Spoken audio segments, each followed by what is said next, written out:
пар поднимается вверх, вон там, и там идет дождь. Вот это круто вообще. А потом выше над водопадом гидроэлектростанция. Она не такая, как у нас, там чуть-чуть вообще падение воды с нее, но там турбины крутятся.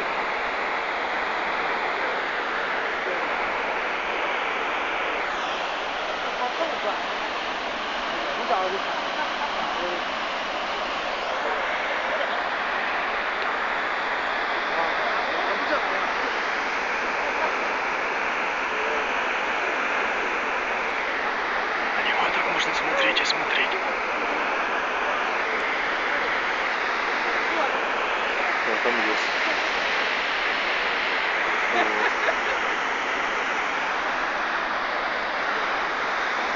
Там камни.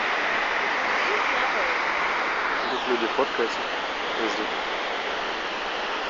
Красиво.